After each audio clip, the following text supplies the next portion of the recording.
Hello students, तो class 9 में NCERT exemplar chapter number 2 science का हम सॉल्व कर रहे थे, that is matter around us pure, जो कि केमिस्ट्री का एक सेक्शन है। उसमें बच्चों हमने क्वेश्चन नंबर 1 और 2 को सॉल्व कर लिया था लास्ट वीडियो में, और इस वीडियो में हम स्टार्ट करेंगे क्वेश्चन नंबर 3 से। बट इसके पहले एक इन्फॉर्मेशन कि इसके पहले के जो 2 क्वेश्चन हमने सॉल्व किए कहाँ मिलेंगे वो, तो बच्चों जाइए कमेंट सेक्शन में, कमेंट मैंने पिन किया हुआ है, उस पिन कमेंट में आपको सभी चैप्टर्स के लिंक मिल जाएंगे। अगर ये चैप्टर आपने पढ़ा नहीं है तो पहले मैंने चैप्टर को पढ़ाया है, उसका भी लिंक ऊपर दिया होगा आपको, इस मैटर अराउंड अस प्योर जहाँ मैंने पढ़ाया है, और एनसीईआरटी एग्जाम्पलर का भी लिंक दिया होगा। एनसीईआरटी एग्जाम्पलर के लिंक पे आप क्लिक करोगे तो पार्ट 1 से, मतलब इसके पहले वाला पार्ट, आपको पूरा प्लेलिस्ट आपको आपके मोबाइल में मिल जाएगा। और अगर आप एनसीईआरटी एग्जाम्पलर बच्चों सॉल्व करना चाहते हैं तो पहले मैं आपको यही राय दूंगा कि आपके कॉन्सेप्ट बहुत अच्छी तरीके से क्लियर होने चाहिए इस चैप्टर के। ओके, ऐसा नहीं कि आपने यूट्यूब से उठाया 1 घंटे का कोई वीडियो देखा और चैप्टर फिनिश कर लिया, नहीं, इसमें आपको टाइम लगेगा। करीब 18 to 19 क्लासेस मैंने ली हुई हैं, नीचे जाइए कमेंट सेक्शन में कमेंट करके मैंने पिन किया हुआ है, तो वहाँ से जाके आप चीज़ें देखिए, बहुत अच्छी तरीके से चीज़ें क्लियर होंगी। थोड़ा सा टाइम आप दीजिए चैप्टर में, ठीक है। अब आप कोई क्लास 7th या 6th में नहीं होगी, आप 1 घंटे में चैप्टर उड़ा दे रहे हो, ठीक है। तो अच्छी तरीके से करिए, नीचे कमेंट सेक्शन चेक करिए जाके चैप्टर पढ़ने के लिए, और अगर आपके कॉन्सेप्ट क्लियर है तो एनसीईआरटी एग्जाम्पल पर क्लिक करिए और इसको आप पार्ट 1 से सॉल्व कर लीजिए। क्वेश्चन नंबर 4, देखिए क्वेश्चन नंबर 4 बच्चों बहुत ही बेसिक क्वेश्चन है, और ये तो आप लोग को बिल्कुल पता होना चाहिए। Tincture of iodine has an antiseptic property. तो ये जो सॉल्यूशन आता है मार्केट में टिंक्चर ऑफ आयोडीन के नाम से, तो ये सॉल्यूशन कैसे बनाया जाता है? The solution is made of, देखिए टिंक्चर ऑफ आयोडीन, आयोडीन तो एक समझ में आ रहा है कि हाँ भाई आयोडीन तो होगा ही होगा, ठीक है। अब आप यहाँ पे देखिए ऑप्शन में आपको थोड़ा सा भी देख के आराम से पता चल जाएगा, iodine in potassium iodide, iodine in water, iodine in Vaseline, iodine in alcohol. तो इनमें से आप किस पे टिक लगाओगे? आयोडीन इन अल्कोहल। ये तो बहुत बेसिक सा क्वेश्चन है, इसलिए बेसिक सा क्वेश्चन है बिकॉज आपको पता है अल्कोहल में क्या होता है, एंटीसेप्टिक प्रॉपर्टीज होती है। एंटीसेप्टिक मीन्स आप समझ लो कि जैसे कि मान लीजिए कहीं पे चोट लग गई है ना, अब वहाँ पे कोई इन्फेक्शन ना हो जाए, ठीक है, इसलिए हम क्या यूज़ कर सकते हैं वहाँ पर? आयोडीन इन अल्कोहल, मतलब आयोडीन को अल्कोहल में मिला के सॉल्यूशन बनाया जाता है, जिसको क्या बोलते हैं? Tincture of iodine. तो बहुत बेसिक क्वेश्चन है, ये आपको 1 मार्कर एग्जाम में लिखने के लिए भी आ सकता है कि भाई टिंक्चर ऑफ आयोडीन क्या होता है, तो जवाब है टिंक्चर ऑफ आयोडीन एक तरीके का एंटीसेप्टिक प्रॉपर्टी वाला सॉल्यूशन होता है, और ये सॉल्यूशन कैसे बनाया जाता है? तो जवाब है अल्कोहल में आयोडीन को डिसॉल्व करके बनाया जाता है, ठीक है। तो इस पर आप टिक कर लीजिए। क्वेश्चन नंबर 5 देखिए, कह रहा है which of the following are homogeneous in nature. Okay, तो ये देखिए 1 2 3 4 ऑप्शन दिए, इसमें से होमोजीनियस कौन होगा ये हमको बताना है। ओके, देखिए आइस होमोजीनियस है कि नहीं है? मुझे तो लग रहा है। कैसे? देखिए आइस को अगर हम लोग देखें जाके ध्यान से, आइस का अगर हम लोग स्ट्रक्चर देखें तो आइस किससे बना हुआ है? तो जवाब है वाटर के मॉलिक्यूल से, ठीक है। वाटर का मॉलिक्यूल का फॉर्मूला क्या होता है? H2O, ठीक है ना। तो ये वाटर का मॉलिक्यूल है, बस देखिए जैसे ये वन मॉलिक्यूल, देखिए ये 1 मॉलिक्यूल, ये 2, ये 3, ये 4, ये 5, ये 6, ये 7 है ना। तो सारे के सारे मॉलिक्यूल्स क्या करते होंगे? आपस में किसी फोर्स से अट्रैक्ट होके जुड़े रहते हैं। हम बोल सकते हैं किससे? इंटरमॉलिक्यूलर फोर्सेस से। अभी आप समझ सकते हो ऐसे इंटरमॉलिक्यूलर फोर्सेस से।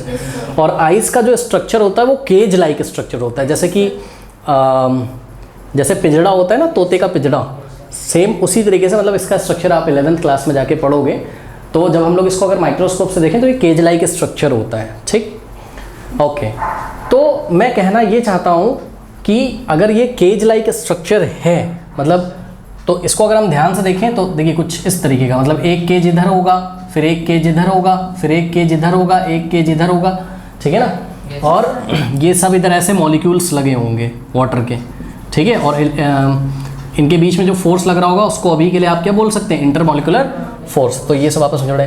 तो अगर हम क्या करें, अगर हम जाएं इतने पोर्शन में चेक करें, पर यूनिट वॉल्यूम अगर हम लें और वहाँ पे जाके चेक करें, तो जो कॉम्पोजिशन है वो क्या होगा? सेम होगा। मतलब पर यूनिट वॉल्यूम में सपोज वाटर के आपको 100 मॉलिक्यूल्स मिल रहे हैं, तो नेक्स्ट पर यूनिट वॉल्यूम में भी वाटर के 100 मॉलिक्यूल्स ही आपको मिलेंगे, और कोई और टाइप का मॉलिक्यूल वहाँ पर नहीं मिलेगा, ठीक है। तो आइस क्या है? आइस होमोजीनियस का एक एग्जाम्पल है, ठीक है। क्यों होमोजीनियस है ये? बिकॉज जो कॉम्पोजिशन है वो थ्रू आउट द मिक्सचर क्या है? सेम है। तो एक तो मुझे आइस लग रहा है, इस पर मैंने टिक लगा लिया। अब देखिए वुड, लकड़ी जो होती है, ठीक है, लकड़ी क्या होमोजीनियस होगी? सोचिए जरा, लकड़ी क्या होमोजीनियस हो सकती है? तो मेरे ख्याल से नहीं। पता है क्यों? देखिए वुड को अगर आप ध्यान से चेक करिए तो आप बायोलॉजी भी तो आप पढ़ते हो, है ना। अब बायोलॉजी आपने अगर पढ़ा होगा तो वहाँ पे आपने देखा होगा कि सेल्स वगैरह का ग्रोथ होता है, डिफरेंट टाइप्स ऑफ सेल्स होती हैं, मतलब ये सब बायोलॉजी में आपने पढ़ा होगा, ठीक है, सेल्स डेवलप होती हैं। अब आप इस तरीके से समझिए कि मान लीजिए लकड़ी है, ये वुड है, ठीक, अब वुड के, ये वुड है मान लो कोई, ठीक है, अब वुड के मान लो इतने से पोर्शन में अगर सेल्स ज़्यादा डेवलप हो गई तो सोचिए जरा, आपने देखा होगा लकड़ी में कहीं गांठ सी पड़ जाती है, ठीक है, तो बहुत डिटेल में मैं बायोलॉजी में यहाँ पे नहीं जा रहा हूँ, मैं बस आपको ये बताना चाहता हूँ कि आपने अगर यहाँ से अगर आपने चेक किया तो अलग कॉम्पोजिशन आया, यहाँ से चेक किया तो अलग कॉम्पोजिशन आया, क्योंकि देखिए बात समझिए जरा, लकड़ी जो होती है उसमें डिफरेंट टाइप्स ऑफ हाइड्रोकार्बन होते हैं, ठीक है, आप क्लास 10 में एक चैप्टर पढ़ोगे कार्बन कंपाउंड, ठीक है, डिफरेंट टाइप ऑफ हाइड्रोकार्बन से मिलकर बना हुआ है, different types of organic compound इसमें होते हैं।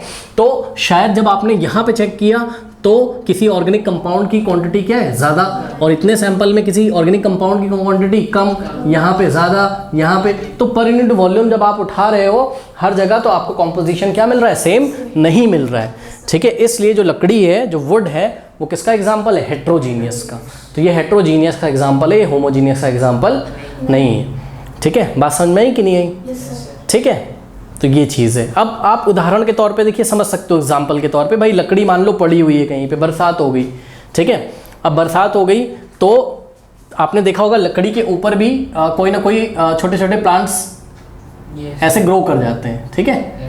तो यहाँ पे अगर कोई प्लांट मान लीजिए यहाँ पे ग्रो कर गया है और यहाँ नहीं किया है, तो अगर मैं यहाँ का कॉम्पोजिशन चेक करूँ तो अलग आएगा और यहाँ कॉम्पोजिशन अलग आएगा।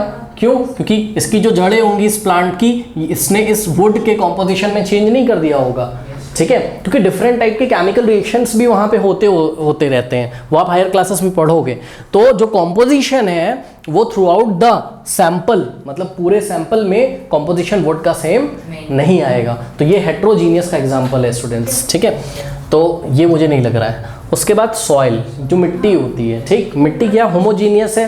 तो मेरे ख्याल से नहीं है होमोजीनियस, है ना। कैसे नहीं है? फिर से वही बात, आपने मिट्टी का सैंपल यहाँ से लिया, फिर थोड़ी दूर से लिया, फिर वहाँ से लिया, फिर थोड़ी सी गहराई करी आपने, ठीक है, थोड़ा सा डिग किया अर्थ को, थोड़ा सा खुदाई करी ज़मीन की, उसमें से अंदर से थोड़ा सा सॉइल निकाला, तो आप क्या देख रहे हो लैब में ले आके, हर जो सॉइल का आपने सैंपल लिया है, मान लो पर यूनिट वॉल्यूम ले रहे हो आप, हर जगह से 1 यूनिट वॉल्यूम आप सॉइल ले रहे हो, ठीक है। तो सॉइल का कॉम्पोजिशन हर बार क्या आ रहा है, डिफरेंट आ रहा है। कहीं पे पोटेशियम आपको ज़्यादा मिला, तो कहीं सोडियम ज़्यादा मिला, कहीं मैग्नीशियम कार्बोनेट ज़्यादा मिल गया, कहीं कैल्शियम कार्बोनेट ज़्यादा मिल गया, ठीक है। तो इस तरीके से सॉइल भी मुझको हेट्रोजीनियस लग रहा है, तो ये भी मुझे नहीं लग रहा है। अब देखिए यहाँ बहुत इंपॉर्टेंट, देखिए फोर्थ में इन्होंने एयर नहीं लिखा है स्टूडेंट्स, इन्होंने क्लीन एयर लिखा है। अगर एयर लिखते हैं तो एयर भी क्या होता है, हेट्रोजीनियस होता है, क्योंकि एयर की जब वो बात कर रहे हैं और क्लीन एयर की बात नहीं कर रहे हैं, इसका मतलब उसमें पॉल्यूशन है, ठीक। अब पॉल्यूशन है, मान लीजिए शहर के जैसे मान लो हजरतगंज है, ठीक है, अब वहाँ पे पॉल्यूशन ज़्यादा हो रहा है, तो वहाँ से अगर हम एयर का सैंपल लेंगे तो वहाँ पर जो जैसे कार्बन डाइऑक्साइड है या कार्बन मोनोऑक्साइड है, उसका कॉन्सेंट्रेशन सल्फर डाइऑक्साइड का आपको ज़्यादा मिलेगा, और यहाँ पे हमने सैंपल लिया तो उसमें हमको कार्बन डाइऑक्साइड और सल्फर डाइऑक्साइड इनका कॉम्पोजिशन हमको कम मिले, कॉम्पोजिशन नहीं कॉन्सेंट्रेशन बोलना चाहिए मुझे, इसका कॉन्सेंट्रेशन कम मिलेगा, ठीक है। तो इस तरीके से अगर केवल एयर बोला जाता तो वो हेट्रोजीनियस हो जाता, क्योंकि थ्रू आउट द मिक्सचर जो कॉम्पोजिशन है वो सेम नहीं होता। लेकिन अभी क्लीन एयर बोल दिया उन्होंने, यानी कि एयर पॉल्यूटेड नहीं है। और देखिए जब एयर पॉल्यूटेड नहीं है, अगर नेचुरल एकदम क्लीन एयर, उसमें कोई पॉल्यूशन नहीं है, तो आप चाहे यहाँ से सैंपल उठाइए, चाहे यहाँ से सैंपल उठाइए, चाहे यहाँ से सैंपल उठाइए, उसका composition through out the mixture क्या होगा, सेम होगा। कॉम्पोजिशन मतलब आप समझ रहे होगा, अगर मुझे थोड़ा सा लगभग याद आए तो एयर का जो कॉम्पोजिशन आपने शायद इसी चैप्टर में पढ़ रखा है कि नहीं, हाँ, कितना नाइट्रोजन होता है, 78% नाइट्रोजन होता है, और ऑक्सीजन लगभग कितना होता है, 21% होता है ना, ऐसा कुछ होता है ना, ठीक है। तो 21% आपका क्या होता है, ऑक्सीजन, ठीक है, और 78% क्या होता है आपका नाइट्रोजन। तो ये मेन हम आपको बता रहे हैं कॉम्पोजिशन, ठीक है। तो अगर हमने क्लीन एयर ली, ये हमने क्लीन एयर ली, और इतने सैंपल में अगर हम चेक करें तो हमको 21%, मतलब इतने सैंपल का जो 21% होगा उसमें, मतलब इतने सैंपल में 21% हमको ऑक्सीजन मिलेगा और 78% नाइट्रोजन, ठीक है। अगर हम यहाँ से सैंपल कंसीडर करें तब भी हमको 21% ऑक्सीजन और 78% नाइट्रोजन ही मिलेगा, अगर एयर कैसी है, क्लीन है। तो एयर अगर क्लीन है तो वो किसका एग्जाम्पल है, होमोजीनियस का। तो ये फोर्थ वाला भी मुझे बिल्कुल सही लग रहा है, यानी कि फर्स्ट और फोर्थ, ये मुझे बिल्कुल सही लग रहा है। तो आपको देखिए यहाँ पर कुछ ऑप्शंस दिए हुए हैं, ठीक है, ए बी सी डी। देखिए फर्स्ट और फोर्थ कहीं पे दिया हुआ है, सी में फर्स्ट और फोर्थ, तो हम सी पे टिक लगा देंगे, ठीक है। कोई डाउट है?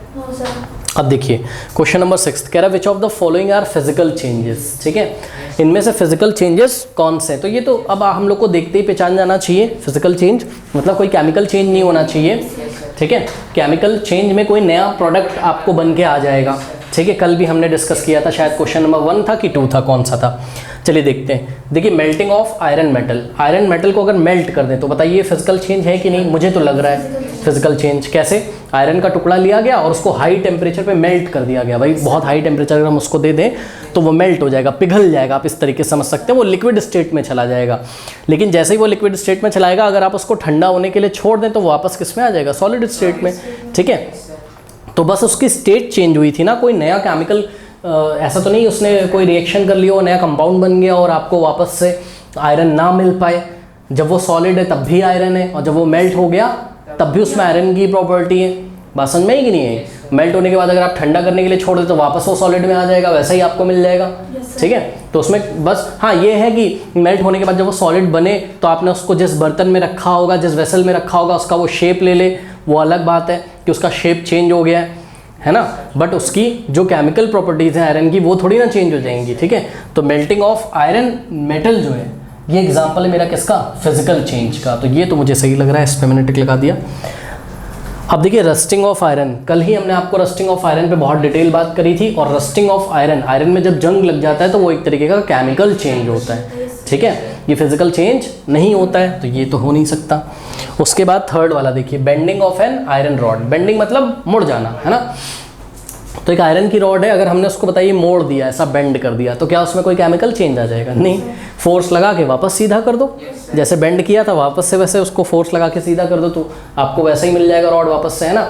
और ऑब्वियसली अगर आप उसको बेंड कर दोगे तो कोई केमिकल चेंज तो आ नहीं जाएगा। ऐसा थोड़ा ना कि बेंडिंग कर दी तो केमिकल रिएक्शन कर जाएगा वो बेंड करने से, ऐसा तो नहीं है, ठीक है। तो bending of an iron rod ये भी क्या है? फिजिकल चेंज का एग्जाम्पल है। उसके बाद फोर्थ, देखिए फोर्थ जो है वो पढ़ाने से पहले मैं आपको बता दे रहा हूँ कि मेटल्स की एक प्रॉपर्टी होती है जिसको हम डक्टिलिटी बोलते हैं। क्या बोलते हैं? Ductility. Ductility is what? Ductility is the property of the metal by virtue of which it can be drawn into thin wires, ठीक है।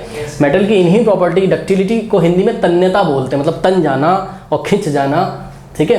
तो मेटल्स को मेटल्स की ये जो डक्टिलिटी वाली प्रॉपर्टी होती है, इसी कारण इनके तार बनाए जाते हैं, वायर्स बनाए जाते हैं, ठीक है। आप देखते हो एल्युमिनियम का वायर होता है, आयरन का होता है, कॉपर का होता है। तो यहाँ पर यही इन्होंने बोला है फोर्थ पार्ट में, क्या? Drawing a wire of iron metal. तो आयरन एक मेटल है, हमें पता है, तो उसमें डक्टिलिटी की प्रॉपर्टी होगी। तो इन्होंने क्या किया? आयरन मेटल से वायर बना लिया है। तो बताइए आयरन मेटल को अगर इन्होंने वायर में ड्रॉन कर लिया, उससे वायर बना लिया, तो क्या कोई केमिकल चेंज हो जाएगा? नहीं, अभी पहले भी वो आयरन था, अभी भी वो क्या है? आयरन है। तो ये भी क्या है? एक फिजिकल चेंज का एग्जाम्पल है, ठीक है। तो फोर्थ भी एक फिजिकल चेंज का एग्जाम्पल है। तो फर्स्ट, थर्ड और फोर्थ आपके फिजिकल चेंजेस के एग्जाम्पल हैं। तो देखिए कहीं पे दिया हुआ है आपको फर्स्ट, थर्ड और फोर्थ, ये सी में हम टिक लगा देंगे, first, third and fourth. Okay, कर लीजिए। नंबर 7 देखिए, which of the following are chemical changes. Okay, इसमें से कौन से केमिकल चेंजेस हैं आपको बताने हैं।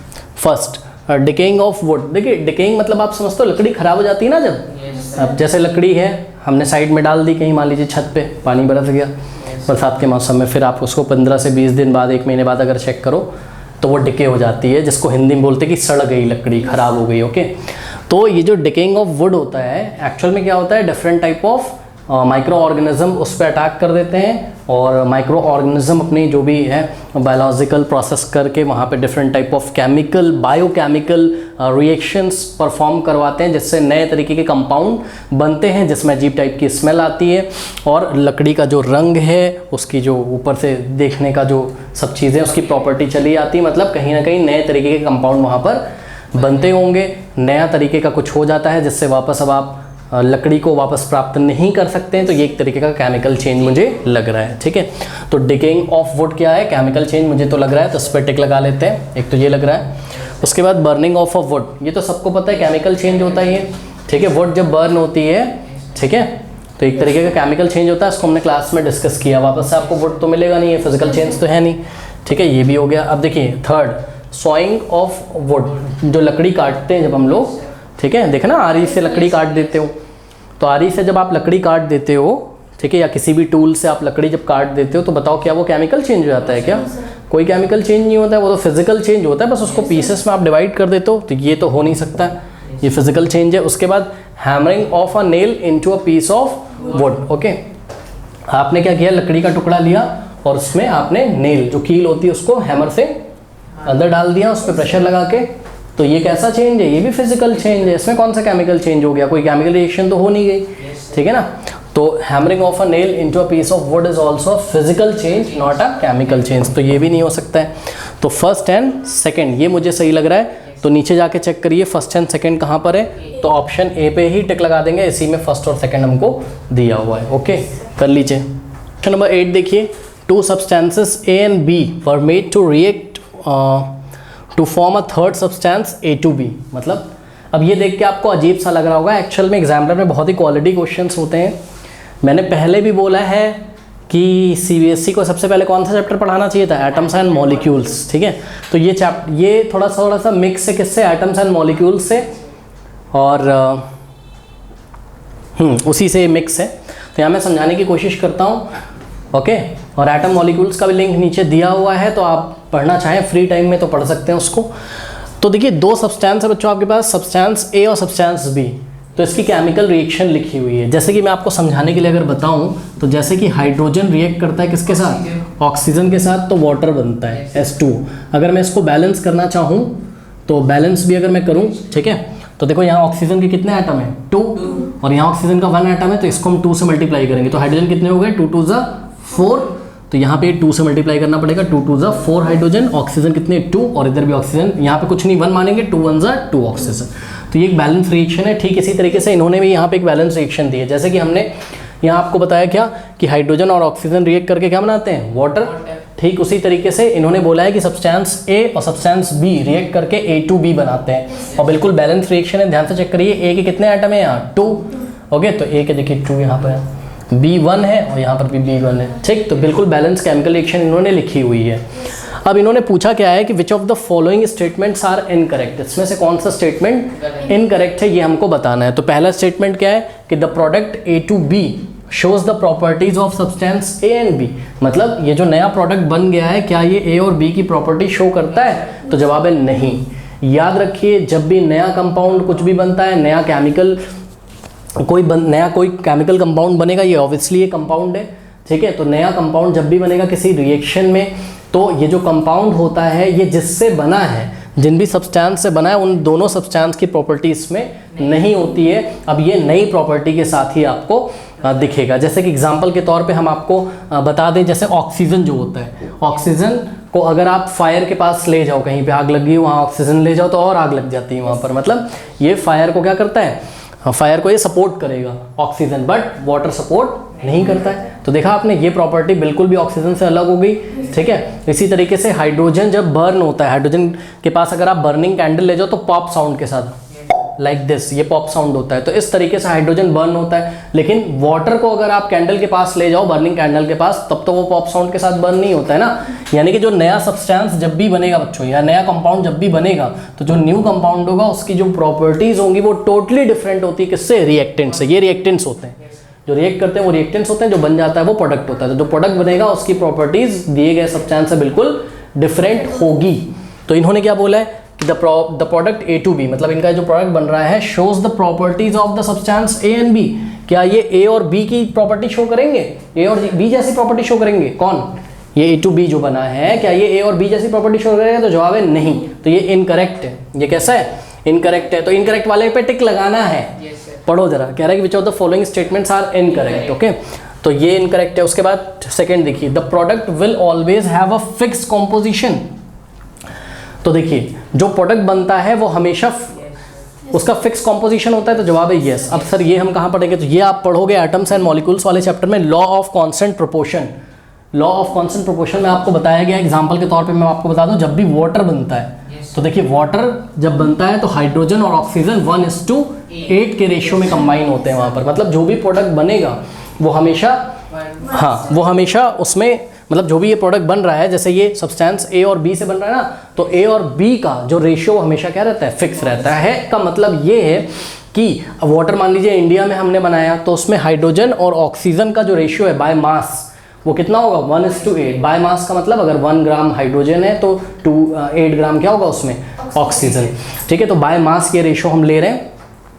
चाहे लंदन में बने वाटर कहीं पे, वहाँ पे रिएक्शन हो, चाहे जापान में रिएक्शन हो, आपको हाइड्रोजन और ऑक्सीजन का रेशियो, चाहे मंगल ग्रह पे हाइड्रोजन और ऑक्सीजन का रिएक्शन हो और वाटर बने मान लो वहाँ पर, तब भी जो हाइड्रोजन और ऑक्सीजन का रेशियो है बाय मास वो 1:8 रहता है। यानी कि जो नया कंपाउंड आपका बनेगा उसमें हमेशा दिए गए सब्सटेंस का जो कॉम्पोज जिससे वो मिलके बना उसका कॉम्पोजिशन हमेशा फिक्स रहता है। तो ये जो बात इन्होंने बोली कि द प्रोडक्ट मतलब A to B will always have a fix composition, yes, ये बात इन्होंने बिल्कुल सही करी है। तो मैं इस पर कट क्रॉस कर दूंगा, ये मुझे नहीं लेना है, मुझे तो क्या लेना है, इनकरेक्ट स्टेटमेंट लेना है। ओके, फिर थर्ड देखिए, the product so formed can not be classified as compound. मतलब कि ये जो प्रोडक्ट बन रहा है, ये जो प्रोडक्ट बन के तैयार हुआ है, कह रहे हैं हम इसको कंपाउंड के अंडर में नहीं रख सकते, हम इसको कंपाउंड के अंडर में रख सकते हैं कि नहीं रख सकते हैं, बिल्कुल रख सकते हैं। आप चेक करिए, जैसे कि हाइड्रोजन और ऑक्सीजन मिलके वाटर बना रहे हैं, तो वाटर तो एक कंपाउंड है ना। क्यों कंपाउंड है, क्योंकि ये दो तरीके के एलिमेंट से मिलके बना हुआ है, हाइड्रोजन और ऑक्सीजन। ठीक है ना, ठीक इसी तरीके से ये भी क्या है, कंपाउंड का एग्जाम्पल तो है। यहाँ पे दो तरीके के एलिमेंट से, कौन सा, एलिमेंट ए और एलिमेंट बी। तो जब 2 या 2 से ज़्यादा है, पढ़ा है ना आपने, मोर देन 2 और मोर देन 2 एलिमेंट से मिलके आपका कुछ भी तैयार होता है तो उसको आप कंपाउंड बोलते हो। एक रफली डेफिनेशन ही हमने आपको भी दिया है और क्लास में टेक्निकली पढ़ाया है। जिनको डिटेल में सब कुछ नॉलेज लेना हो, नीचे दिए गए लिंक पे क्लिक करें, अच्छी तरीके से पढ़ें पहले। ठीक है, तो the product so form can not be classified as compound, wrong statement. तो इस पर हम टिक कर देंगे, क्यों भाई, ये कंपाउंड ही तो है और ये क्या कह रहे हैं, can not be classified as compound, तो ये तो गलत बात कर रहे हैं, ये तो कंपाउंड है। ठीक है, जो प्रोडक्ट बनाया तो कंपाउंड है ना, जैसे कि वाटर क्या है, स्टोव क्या है, कंपाउंड है। ठीक है, ठीक उसी तरीके से ये A to B भी क्या है, एक तरीके का कंपाउंड है। तो ये स्टेटमेंट भी क्या है, थर्ड वाला इनकरेक्ट, इसलिए हमने इस पर टिक लगा दिया। उसके बाद फोर्थ कह रहा है the product so formed as an element. हाँ भाई, ये जो प्रोडक्ट बना क्या ये एलिमेंट है, ये एलिमेंट है, बताओ। नहीं, ये प्योर फॉर्म नहीं है केमिस्ट्री में। ये प्योर कौन है, ये प्योर है केवल इसमें हाइड्रोजन के ही मॉलिक्यूल्स होंगे हाइड्रोजन गैस में, और ये प्योर है अपने आप में क्योंकि इसमें ऑक्सीजन के ही पार्टिकल्स होंगे, यानी कि ऑक्सीजन के ही मॉलिक्यूल्स होंगे। लेकिन ये जो बन के तैयार हुआ है ये एलिमेंट नहीं है ना, ये तो कंपाउंड है। ठीक है, क्योंकि ये 2 या 2 से ज़्यादा एलिमेंट से मिलकर बना है, इसमें एलिमेंट हाइड्रोजन और ऑक्सीजन दोनों केमिकली कंबाइंड हो गए हैं, तो ये प्योर आपका एलिमेंट नहीं है। ठीक इसी तरीके से ए अपने आप में एलिमेंट था, बी अपने आप में एलिमेंट था, बट ये A to B जो बना ये क्या है, ये एलिमेंट नहीं है। इन्होंने क्या बोला है, the products of form is an element, ये तो बात इन्होंने गलत कर दी। मतलब जो प्रोडक्ट बना है वो एलिमेंट है, ये कह रहे हैं नहीं ऐसा तो नहीं है, तो ये भी इनकरेक्ट हो गया, तो इसको हमने सेलेक्ट कर लिया। तो फर्स्ट, थर्ड और फोर्थ आपका इनकरेक्ट हो गया। तो फर्स्ट, थर्ड और फोर्थ आपको कहीं पे दिख रहा है, सी में, तो हम सी पे टिक कर देंगे। Okay, let me check the answer. बिल्कुल सही हमने टिक लगाया है। ओके, तो ये हो गया। तो स्टूडेंट्स क्वेश्चन नंबर 9 जो है वो एंड स्क्रीन पे आ रहा होगा। ओके, और जाते जाते कमेंट सेक्शन में दिए गए लिंक्स को चेक करना ना भूलें। और ये जो NCERT एग्जाम्पलर होता है इसमें आपको ना बहुत ही घुले मिले क्वेश्चन मिलेंगे। ऐसा नहीं कि आपको एटम मॉलिक्यूल्स से रिलेटेड कोई क्वेश्चन इस चैप्टर में नहीं मिल सकता है, इसका उससे नहीं मिल सकता है। ठीक है, तो ये सब चीज़ें मिलती रहेंगी धीरे धीरे। जब आप साल बे साल धीरे धीरे पढ़ते जाओगे पूरे ईयर, तो चीज़ें आपस में इंटरकनेक्ट करना आपको आ जाएगा। तो ज़्यादा टेंशन नहीं लेना, जो मैं यहाँ बताता हूँ पहले उसको देखना है, फिर धीरे धीरे आप चीज़ें रिलेट करने लगोगे। चलिए फिर एंड स्क्रीन पे चेक करिए। नेक्स्ट वीडियो मिलते हैं, नेक्स्ट वीडियो में। तब तक के लिए पढ़ते रहिए, बढ़ते रहिए। All the best.